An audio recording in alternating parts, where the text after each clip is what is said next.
মুখের মধ্যে যখন পানি দিবেন, যখন মুখ দিয়ে যদি আপনার কোনো অন্যায় হয়ে থাকে, গুনাহ হয়ে থাকে, আল্লাহর নবী বিশ্ব নবী রাহমাতুল লিল আলামিন বলেন, তোমার মুখের দ্বারা যত গুনাহ হয়ে থাকে, ওযুর পানির সাথে তোমার মুখের গুনাহগুলো আল্লাহ ঝরিয়ে দেন, আল্লাহ মাফ করিয়ে দেন।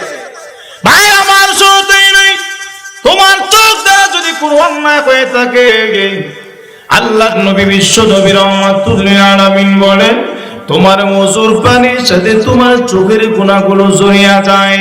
শুধু তাই নয়, সমস্ত অঙ্গ প্রত্যঙ্গগুলো যেগুলো ওযুর মধ্যে নাকি দৌত করা হয়, প্রত্যেকটা অঙ্গ প্রত্যঙ্গের গুনাহগুলো ওযুর পানির সাথে ঝরিয়ে যায়। সুবহানাল্লাহ। ওযুর পানি, ওযুর পানি কি পাক না পাক? কে বলছে? ওযুর পানি কি নাপাক? ওই কারণ ওযুর পানির সাথে কি যায়? গুনাহ যায়। তো গুনাহ পাক জিনিস না নাপাক জিনিস?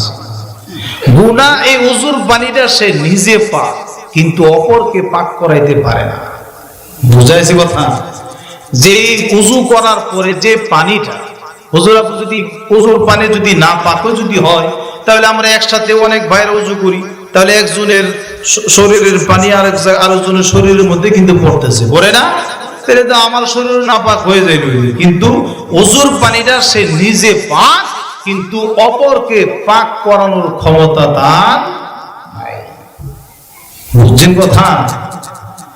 ভাই আমার শুধুই নেই, আল্লাহর নবী বিশ্ব নবী রাহমাতুল লিল আলামিন ওযুর ফজিলতের কথা বলেছেন। শুধু তাই নয়, ওযু করার পরে যদি কোনো ব্যক্তি কালিমা শাহাদাত যদি পাঠ করে রে, আল্লাহর নবী বিশ্ব নবী রাহমাতুল লিল আলামিন বলেছেন, আল্লাহ রাব্বুল আলামিন তার জন্য বেহেশতের 8টি দরজা থেকে যে কোনো একটা দরজা দিয়ে আল্লাহ তাকে জান্নাতে প্রবেশ করাইবে।